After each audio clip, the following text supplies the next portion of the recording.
Right, just give it a second.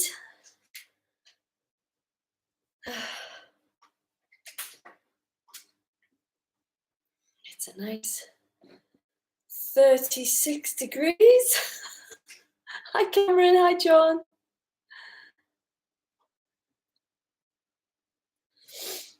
Okay, let's go. So I have to make a kind of, hi Maddie, I have to make a kind of an announcement. I think I will have to do some public lives. Maybe once a month for a little while until I feel like I'm done. But I'm okay with public lives. I like to disappear into the ether, you know. But I need to do it because as you know, I don't advertise myself anywhere. I don't do social media. Hi, Paul. I feel a bit bad for doing it because I know that you guys pay to do this, but it'll only be once a month and it'll be public. And if I don't do it and get new patrons, I don't know how long I can continue. I need to get myself out there, which is the thing I don't like doing, but you know, needs must, because I enjoy doing this so much. I really enjoy it. So I'm going to have to do that.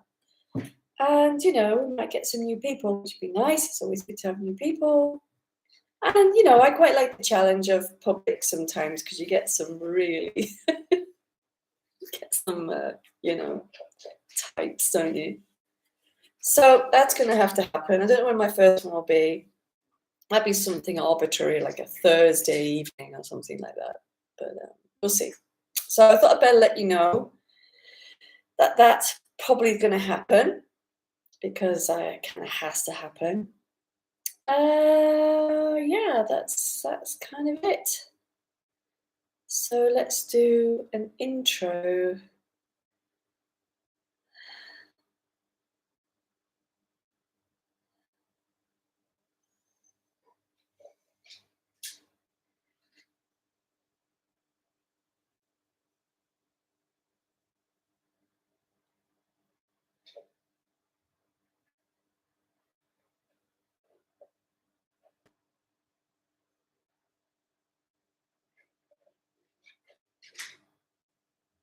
Talk about uncertainty. I love uncertainty. It's so alive, uncertainty. It's rather beautiful, really, because well, certainty is an idea that things are gonna be safe. It's like trying to hold on to an idea of safety and security. There's nothing wrong with having security, of course. You know, it's nice to have a roof over your head and food in the cupboard and all the rest of it. But really,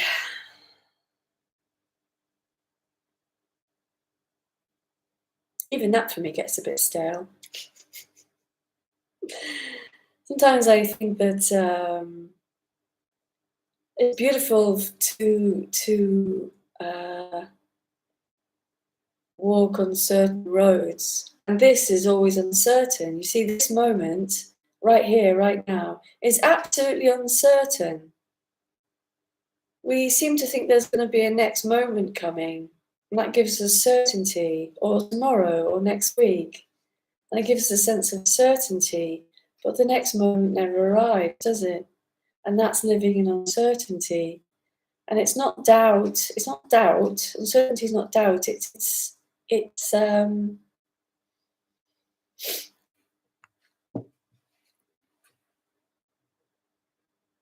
being free, really, to live in the randomness of life, which is what we do anyway, because it's very random. But you know, the rules of the game seem to feel real, but they're not real. They're not real. They're programs. They're conditions. The rules are conditions, and we like to live by them because they give us a sense of certainty. But for so many, I think there's this gnawing desire or longing to just break free of it all, the whole damn lot. Even all the fads, the spiritual fads. I see non-duality as a fad now, really. I really do. You know, and I hear from others there's like a gazillion speakers because it's become faddy. And that's not to put that down, but you see fads and which become cultures. I think I was saying to someone here the other day, the first four letters of cultures is cult. It's a cult. The culture becomes a cult, and we live in cults, and we long to understand and belong and get there and get to freedom through the certainty of some outside influence, when really all we have is just sitting here. I know this seems like an outside influence, but I'm not trying to influence you. I'm not trying to get you to believe in anything I believe, because I don't really believe in anything. Don't need to believe, because everything is uncertain, and that's wild and free and beautiful and terrifying and gorgeous all at once, and sublime in this elegant place that is this. There's no certainty in this, because death walks alongside it, doesn't it? It's something that we try to avoid, but it's actually a really good friend, because it reminds us of life, of this life, this appearance of life. I can't even say it's solid life. I just don't know. It's an appearance. Oh, there we go. He's off for the evening. So out the tiles. The appearance of life, the appearance of living. It's just an appearance, because all there is life being the appearance. And there's all these ideas of how to play that game. But for me, to be strip it back bare to absolutely nothing, and then something else can, well, there is nothing else, but something can emerge from that.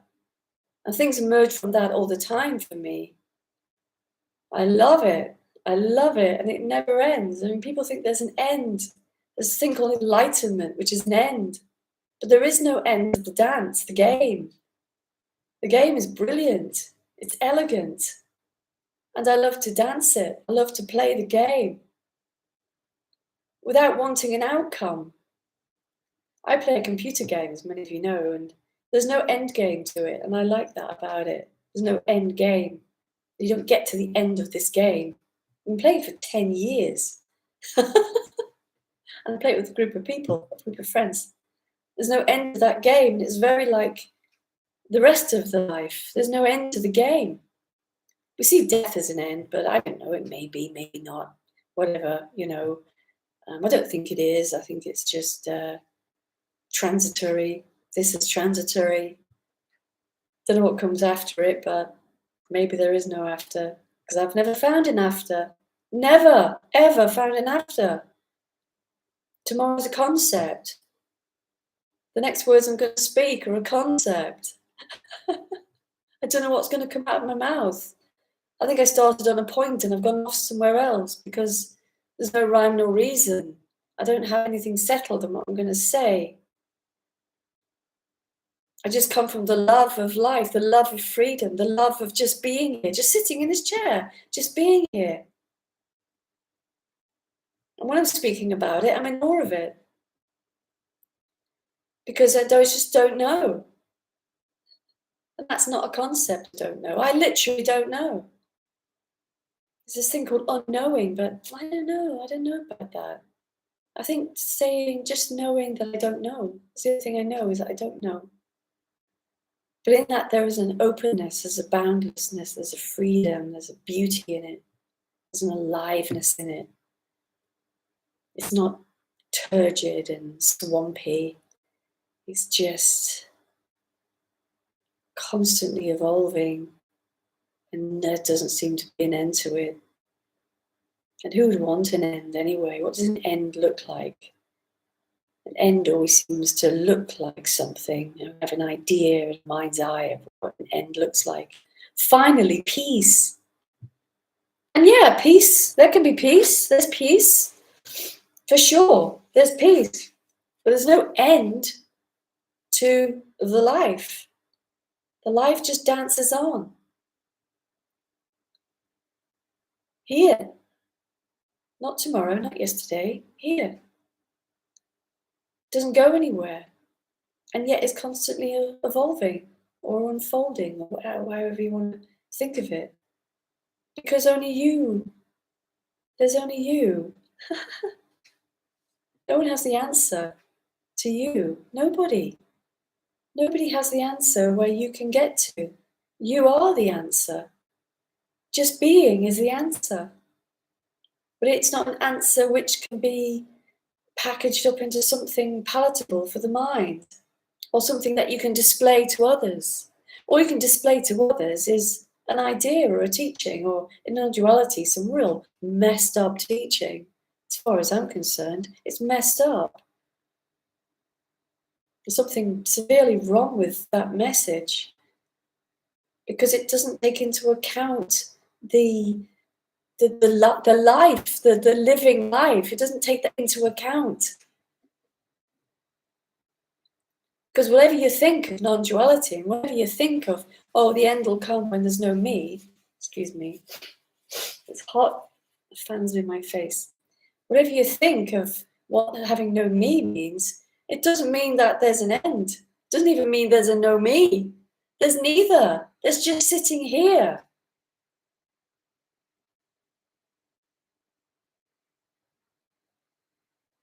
And it actually requires some fortitude to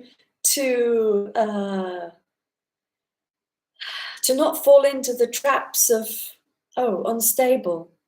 My internet's been playing up today. Am I unstable?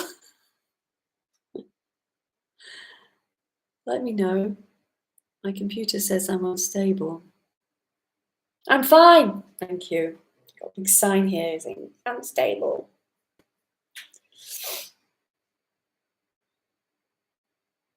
Do I have the fortitude to not, oh, thanks, thank you, appreciate that. Do I have the fortitude to not get sucked in to something that's got nothing to do with me? Do I have the fortitude to just be without trying to be a no me, without trying to be a higher me, or a better me, or a no me, or a spiritual me, or an evolved me? Do I have the fortitude to just be ordinarily sitting on a chair? But there's nothing ordinary, is there, about sitting on a chair? Because life is, and life, as you, as me, is extraordinary just for the sheer fact that it's here. Excuse me.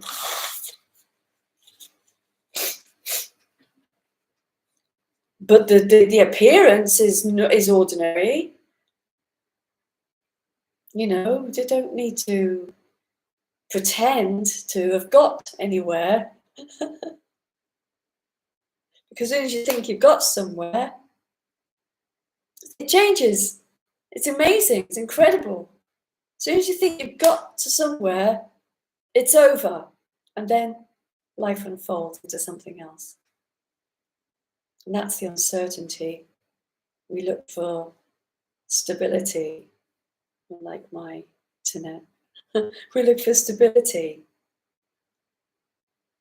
And stability only comes as a brief moment of, aha, yeah, I got it. And then it goes, and then we think we've lost it. We haven't lost anything. We haven't gained anything.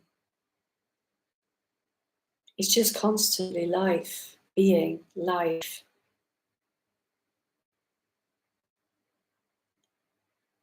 For a message that talks about freedom a lot, it is a rigid teaching that has rules. It is rigid. It really has rules, because you keep the people keep being told they're wrong.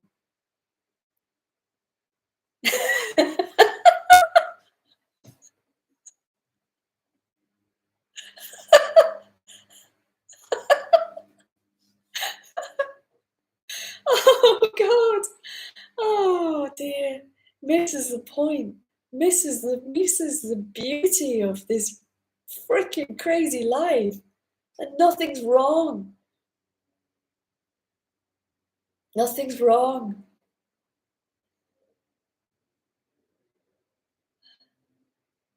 I'm glad I'm not on Facebook anymore. I mean, I didn't do Facebook for a long time until I left. And I remember some of the gaslighting that used to go on in my channel from other people. Oh dear. You said the word I. Who's saying that? Who? I'm like, Jesus Christ, is this it? Is this where we're at? What about the complete wildness of just being here? Talk about who's being here. Oh my God. We'll never find the answer to that because there's just being here, isn't there? I'm just sitting in this chair, being here, talking about it. But you haven't gotten anywhere. It's just a concept, a filter over this that tells you you've gotten somewhere, right? Okay, let's look at this again. Put the glasses on for this one. Harry Potter. But you haven't gotten anywhere. It's just a concept. Right. I mean, you have to look at that for yourself, you know. You have to look at that for yourself. Have I gotten anywhere? Okay, let's look at it. Let's look at that first bit. Have I gotten anywhere? If I tell a story, it looks like I've gotten somewhere. Yeah, we'll get to that in a bit too. It's we feel like we've gotten somewhere if we you see, it's all right to have a story. Stories are great fun, but if we believe in them, if we take them on board as this is who I am, then we're in trouble. But anyway, so I could say, yes, I've gotten somewhere. I'm more at peace. I'm older. I have a house. I make paintings. But that's just stuff. That's just stuff. That's just stuff that happens. I haven't gotten anywhere. This moment hasn't actually moved. Really. These are just stories that I can tell myself to feel better or worse, depending on the story, you know. So have I gotten anywhere? No. I'm going to talk about me. It's like you have to ask yourself those questions to see if it's true for you, you see, because I don't teach a truth. I just share my experience, which some people would think is like totally off the wall, but some people don't, and some people enjoy it. And I enjoy hearing them too, you know, if I ever meet anybody who I can meet in that way. So yeah, have I got somewhere is a concept, because I have to go into this moment, into a story, because the story doesn't belong anywhere else but now. So it's just a story happening. Isn't that amazing? A filter over this that tells you you've gotten somewhere. Over this that tells you you've gotten somewhere. Yes, exactly. It's scary. It scares me. Yeah, that's the uncertainty. It's the uncertainty. But then, when there's no more story, oh, it's just, it can be some heartbreak because it's the end of a bad relationship. Even bad relationships are painful, right? But it's also the opening up of, well, everything. Everything is potential and possibilities.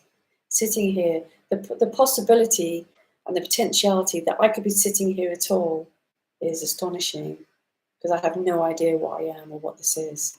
But the fact that it is is beautiful. I don't need a story to tell me that I've gotten anywhere.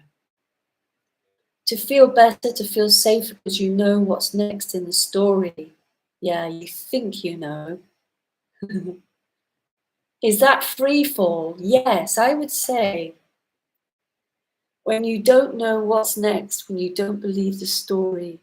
Yeah, it's absolute free fall. Yeah. And I've said this many times, and I've said it for years. It's like falling out of the aeroplane without a parachute and no ground to meet you.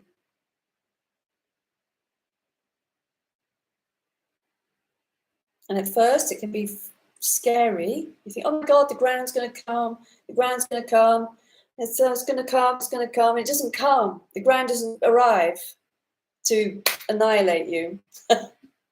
And then you just get used to it, you see. You get used to not living by a story about who and what I am, what have I achieved, what I've failed at, what I'm guilty about, what I'm great at, what I'm, the whole thing, what people like about me, what I have to do to make people like me. Not living by concepts. Yeah, it's wild. It's wild.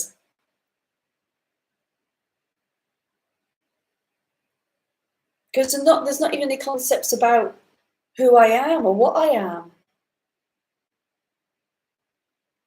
I like to play in that field about what I could possibly be, but that's just playing with, metaphysical Lego and knocking it down again. That's I like to do that because that's the kind of character I am. Not as anything wrong or right. The play, the wonder, yeah, the wonder of it, the what the hell of it, and what the absolute hell. What am I gonna do? Because at first it's like, let's use the falling out of the airplane scenario. The ground's not coming. There's no splat going to happen. You kind of got used to it. It's like, now what? Now what? I'm just hanging here in space, and what I thought I was in all my life is just gone, and I'm just in free fall. But you know what? Stuff comes up that happens. You find yourself just doing whatever, enjoying the day, feeding the cat, getting new hobbies, even, whatever, doing things differently, even that could happen. You just don't know, because that freedom of the character to emerge is often suppressed by the fear of breaking free of that story and those concepts. We live in a little bottle. Someone's put a cork in the bottle of the story of, well, Lisa, say, I'm not going to talk about you. Someone's putting the cork in the bottle of Lisa, and it's trapped in there. The fear of loss of control. Yeah, but control is illusionary. Control is illusionary. Try and control the weather. Try and make it rain or the sunshine, or make it nighttime. We think we have control, but we have no control.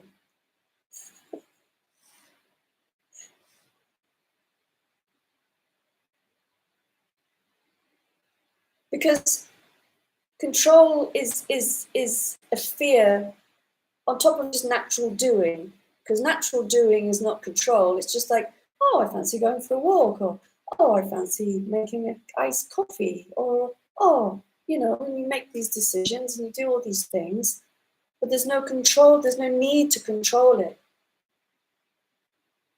Control is a fake mindset. It's fear. Control is fear.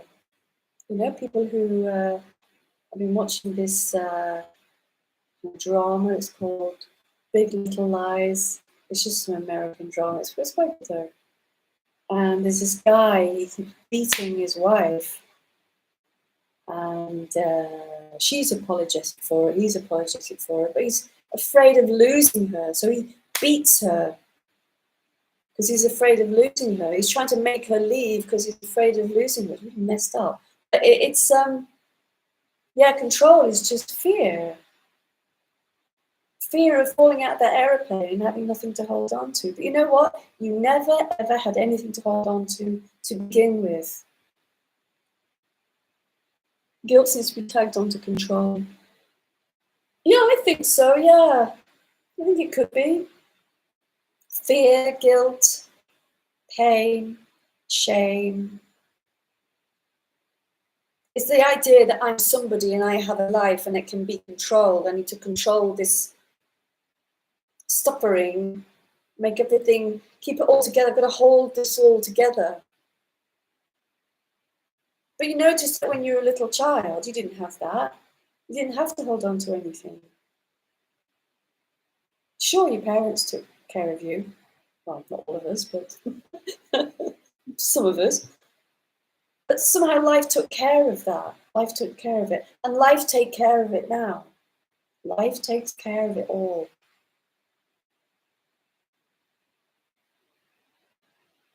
It really does. Whether it's, well, never, it just takes care of it. And it takes care of it anyway. We just don't think it does. We think we're in control. And it's just the control of, it's control of the story. All that's being controlled is a story. The life isn't being controlled. The life is free and wild.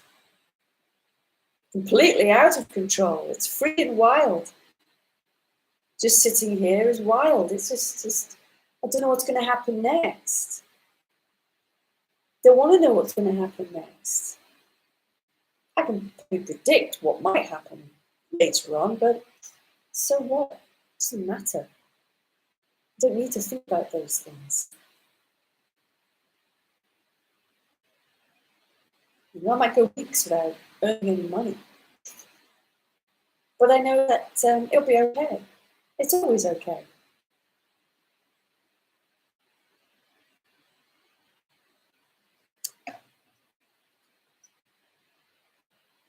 You were saying death shows us something. What was it? Why do we fear it? Because it's so unknown, so unpredictable? I think we're just taught to. I think we're taught that this is real and death's the end. It's just a teaching from the whole world. But death is always with us. It's something that everybody has in common at the end of the show. And I think because we think the show is real, and it's really me, and it's really my show is real, it's who I am. This is who I am. I think the death of this is going to be the death of everything, but we don't know that. We live in fear of something we know nothing about, and therefore we don't enjoy the actual life.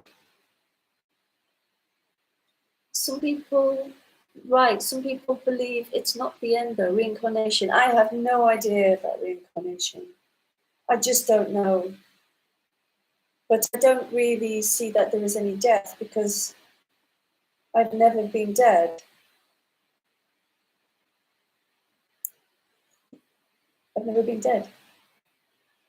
Have you been dead? Have you ever not been? Has this ever not been this? Is it always eternally this? All the time? Here, life. Wondrous.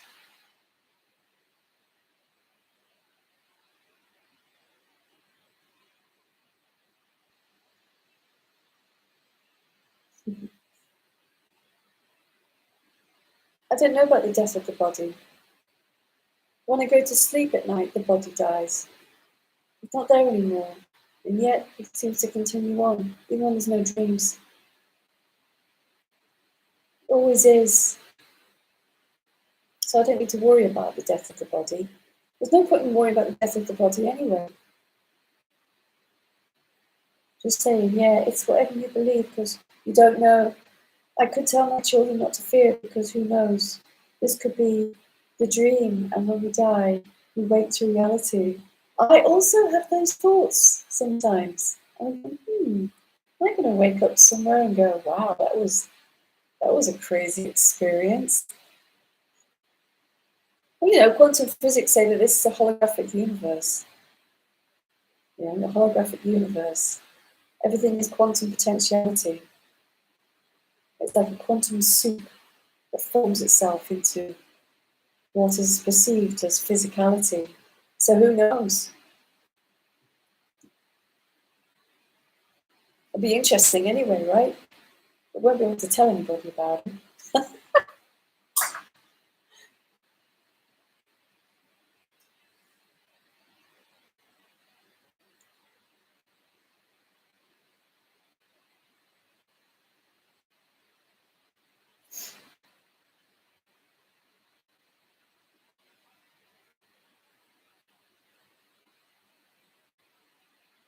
I'd like to experience it though, you know, the death of the body. Could I brainwash my children not to fear it? Oh, I think you just be honest with your children. Just be honest with your children. They're going to be influenced by the world. You know, my daughter's influenced by the world, but she has my influence as well. I see it coming through sometimes, you know. But she's very different. She's a very different universe than me. They were very similar in many ways. But yeah, so when this body dies, I'd quite like to experience it, you know? I don't know if you guys ever do this. Maybe it's just me. I like to catch the moment where I'm going unconscious when I go to sleep. It's very difficult to catch it. Really difficult. I've only caught it a few times. I'd like to, I don't want to like die in a sudden way. I'd like to, you know, just to have time to see it through in some way.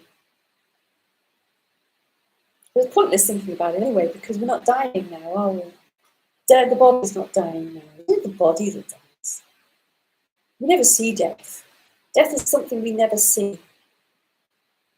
I've seen plenty of dead bodies, a lot of dead human bodies. And I've never seen death. I've only seen dead bodies. Lots of them. And there's nothing there. There's absolutely nothing there. They're just husks. There's no life in them anymore.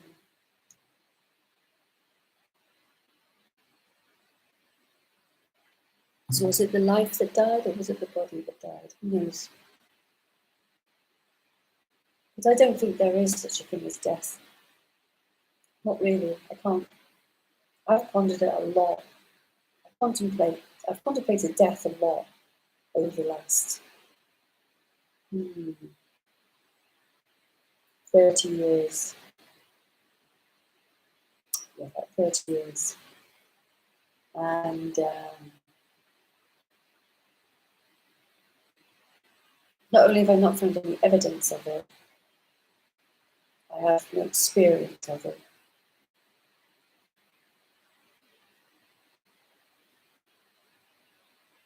So when people say, I died, you know, like some teachers, I don't really think it's simple as am I dying? I think it's just the end of a construct, of a belief of that I was this story. I was this psychological construct. All that dies is the psychological construct. And it feels like it is somebody dying, but it's not really. It's the end of an old world. So, and it can be a little uncomfortable because it's just like free fall. It's like, what now? What do I do with this? You know what? It's just your life goes on being quite ordinary, beautifully ordinary, and yet extraordinary. But not in a special way. not in a snobby way, not in a I'm better than you way, or I've got there and you haven't. Far from it. Oh my God. When someone says they're wrong, they haven't got it, they're still a me, they're still this and that. It's like, really? Is this the level that we're at with this? It's childish.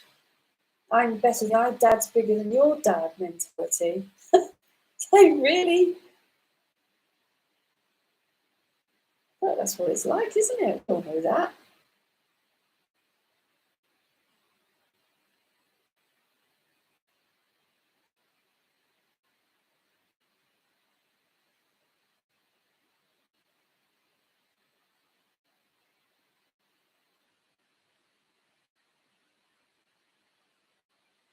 I understand with your children though, it's hard to let go of your children. It took me a while to really let go of my daughter, you know. Not let go of her, not as in not love her and not cherish her and care for her, but not to try to, yeah, that control. But you're also little, so it's different.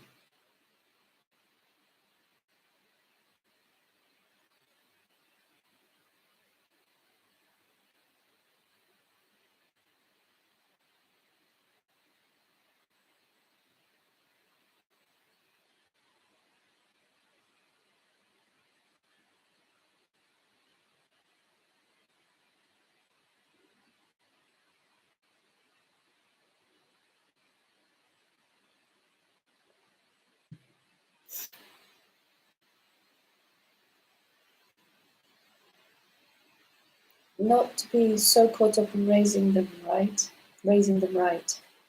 You just do your best, don't you? You just do your best. I think the best way with children is to obviously give them boundaries and be interested in them,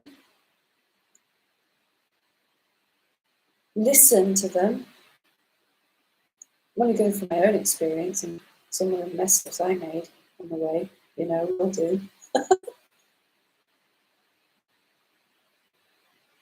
When my daughter brings me now, I just listen.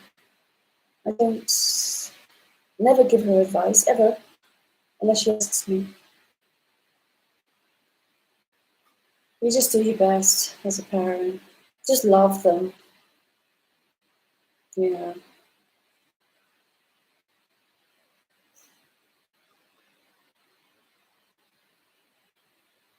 Teach them the consequences of being, you know, in society. If you do this, this will happen. You know, the usual stuff. Don't try to be perfect.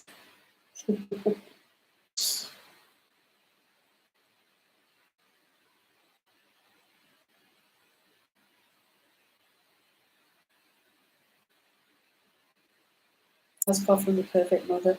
My daughter always wanted me to be like a stable mother with, you know, mortgage and a long-term partner and get fancy roses, you know, and I was like, not even close.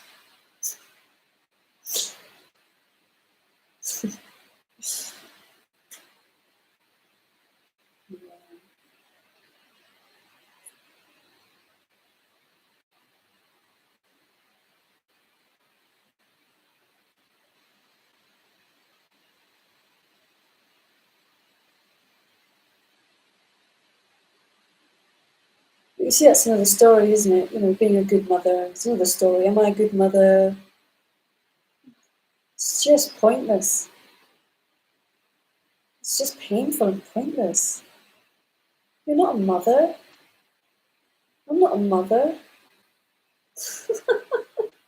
I'm life. I happen to have a daughter. And I have to do motherly things. And I love her. But apart from that, good mother, bad mother, good dad, good person, good lover, bad lover, you know, all of it. complete waste of time. And it makes the life very narrow. You get caught up in this little narrow, it's like having blinkers on a horse. Very narrow little way of looking at everything. Everything's so tightly wound up. Trying to keep it all under control, trying to keep it all in its place. You know, get yourself in place. Check what I say, what I think, what I do. Oh God, exhausting. Opposite of freedom.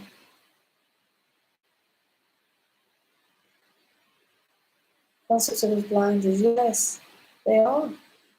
No, they're narrow, you know. Gotta keep, like the horses got blinders to keep them focused in one place. That's what concepts are. They keep the life focused in one place.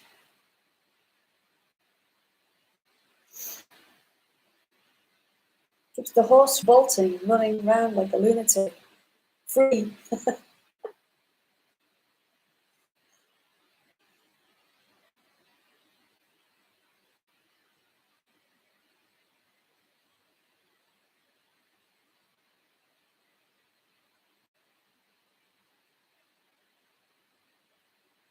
Wild horses, yeah. Yeah, we're like wild horses who've had saddles on and blinkers and bits in our mouths. And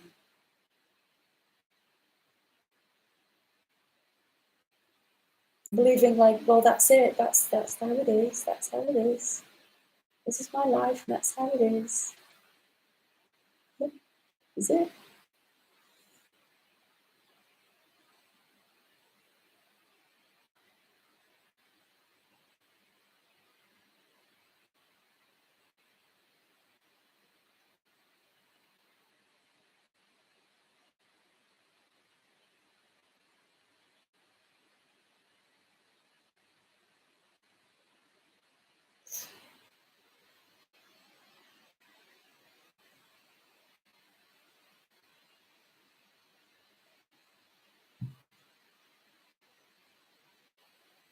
All spirituality are blinkers.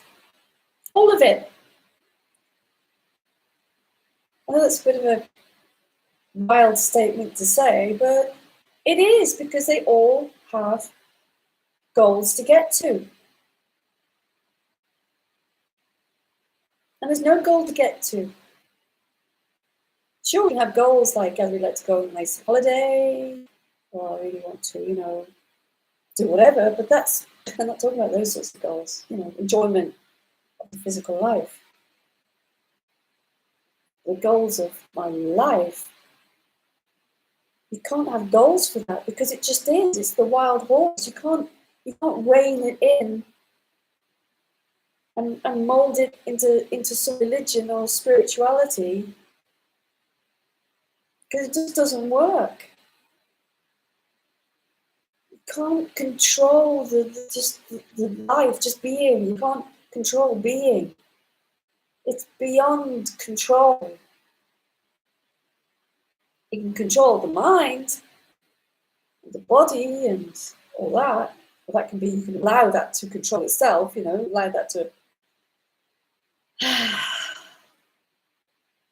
allow those beliefs to run your life. But being, just being here, you can't do anything with it. You can't get to it,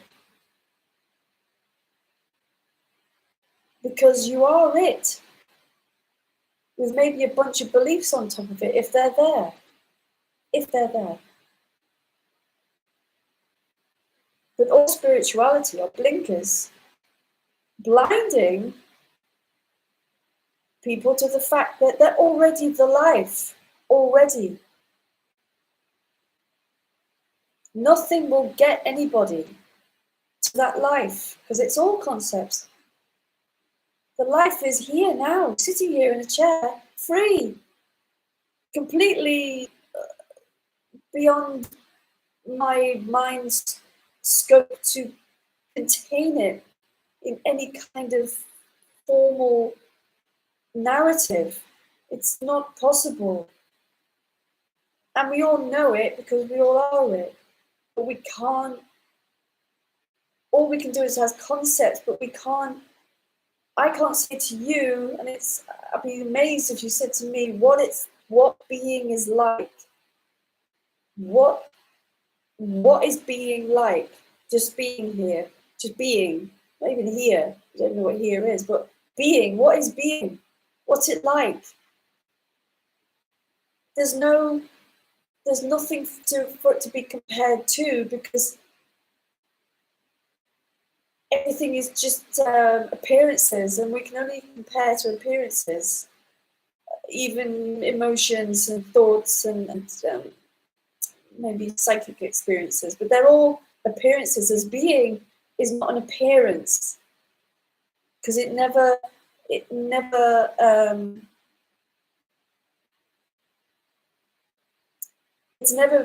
never not been. It's always I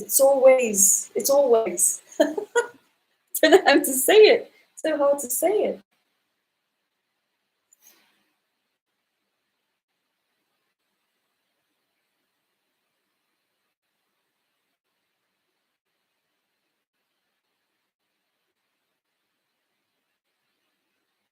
And some people think I've got a spiritual message, but I don't. I don't have a spiritual message. Not in that way. I don't have a set of concepts. I'm speaking from here, and that's it.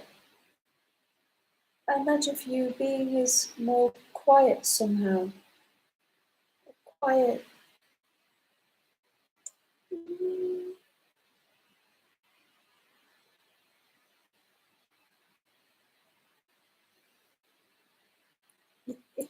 Being is neither quiet nor loud. I notice my concepts, they are noisy. Yeah.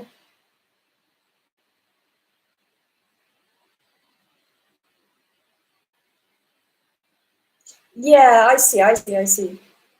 Yeah. I don't have self-consideration. I don't think about, if the world likes me or not. or if people, because most self-consideration is normally the appearance to others, or the appearance to a story, comparing to a story I have. It's a comparison to something. I don't have that comparison. They overlay the being, they run the show. You're not trying to fix. No, I'm not trying to fix it. No. Well, there's nothing to fix. There was the idea that there was something to fix, but that's just an idea. The thing that needed to be fixed was a concept. You can't fix a concept. You can fix a concept with another concept to become another concept. You're still in the realm of this story is real. I'm trying to fix a story with another story. You're still in the same sphere of storyhood, storyhood, personhood, But the story's not real. The idea that I had of Lisa was this person, oh, it was all these things, was a concept. And I tried to fix it with other concepts. But none of it was real to begin with. It was just a program.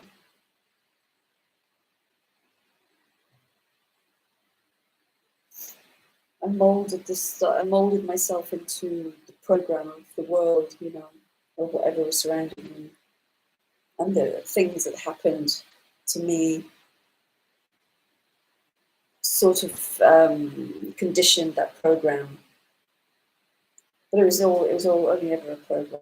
None of it was true. But I did go into therapy a lot years ago, long time ago, trying to fix the program with another program. it was doomed to failure. Because you're still living in that story. And may feel better, it may feel better, like a better story, but it's still a story. That's not to judge anybody who lives like that, because I don't really care. I don't really care if people live in a story or not. That's not my concern. They're still, to me, they're still a universe, whoever they are. Whether they're in the story of I'm a knucklehead criminal and I'm a this and I'm a badass this, I just couldn't care less what the story is. That's not my concern. My concern is just maybe sharing what has really helped me, what really helped me overcome that belief system of what made me feel like I was just this limited kind of person. And if sharing that helps people, then great, you know. I'm not here to be right. I'm not here to judge. I'm not here for a popularity contest, obviously, because I'm the worst at promotion. Terrible, terrible. I just love it. It's the thing I love most in the world, is just the wildness of the beauty of the impossibility of just being. It's like an impossibility, and yet it is.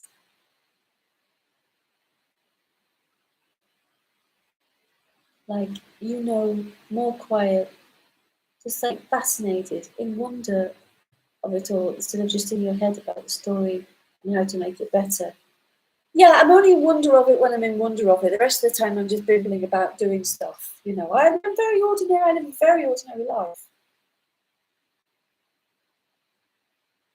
I do like to look at, you know, I do like to navel gaze a lot. That's why I do this, because I ponder a lot about things and I like to explore it. But no, I'm not wandering around in my head trying to fix some idea of myself and some idea of what my life is and that it's an extension of me somehow.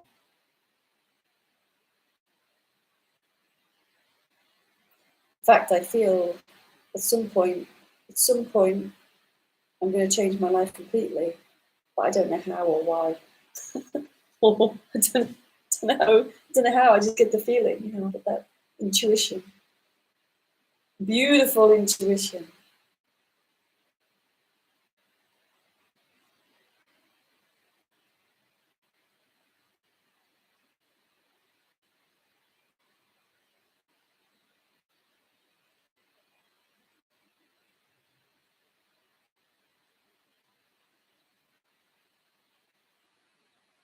No, I don't walk around thinking of myself as a segregated person whose life belongs to me and there are other people looking at me and thinking about me, which is more peaceful. Yeah, it is. It really, really is, because I used to suffer a lot from it. I was a bit of a people pleaser, and yet resented them for it.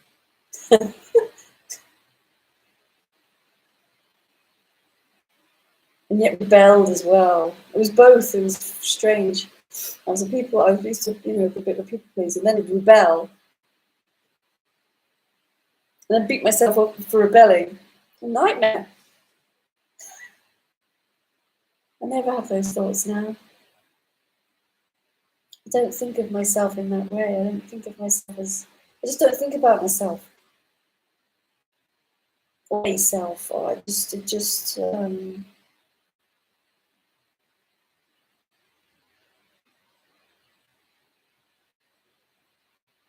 have to, I might as well think about the tooth fairy, you know, because none of that's real. It's not real.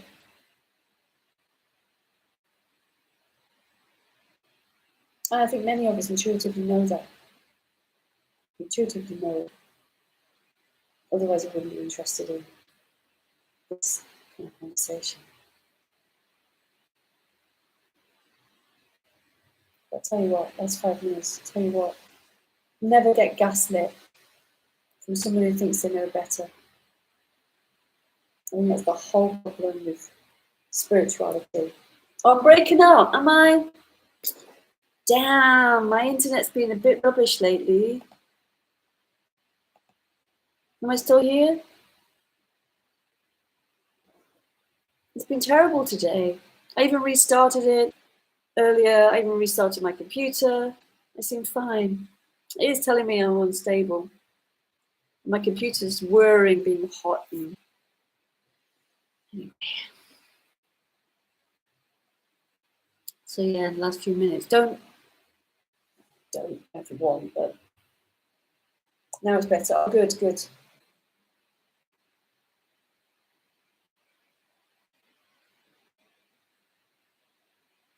Can't hear, really? Maybe refresh the page or something.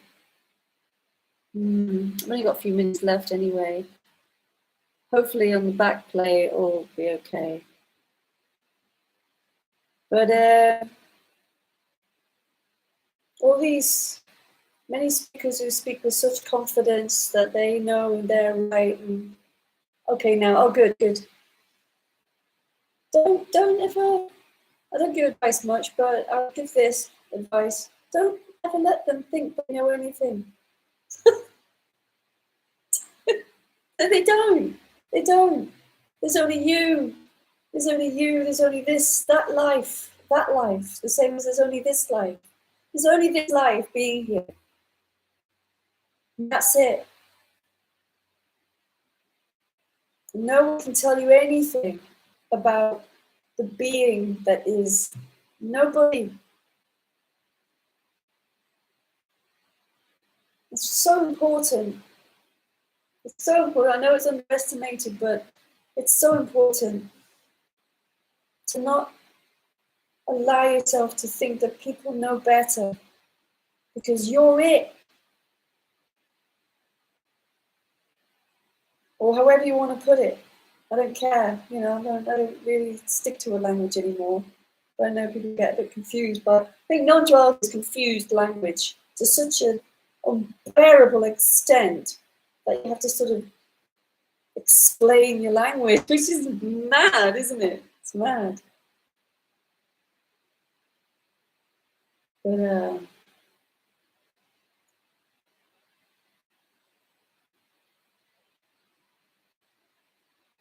yeah, you are everything.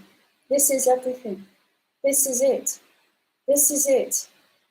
It's beautiful, incredible, and it's never wrong. You can't get to it. As Cameron says, nothing works. Nothing works because you are it. You can't even be the being. There is no the being. There's just being, and you can't be it. It just is.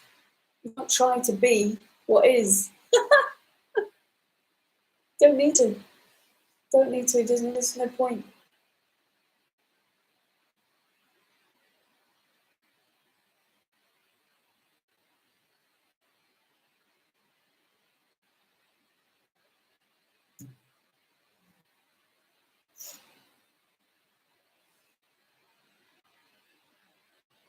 And whatever you do as a human from there, there's no wrong or right to it.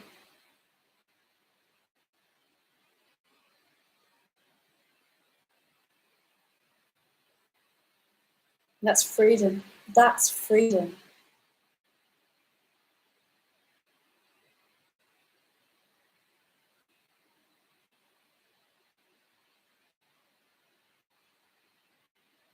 Am I bugging out? I'm bugging out. Anyway, I'm going to go anyway. I think it's probably best because I think that my internet is really seriously playing up. Maybe I'll do that. because I think they've got a problem here. All right then, I'll see if I can get it fixed for next week and make it a bit better. All right, lots of love everyone. Bye.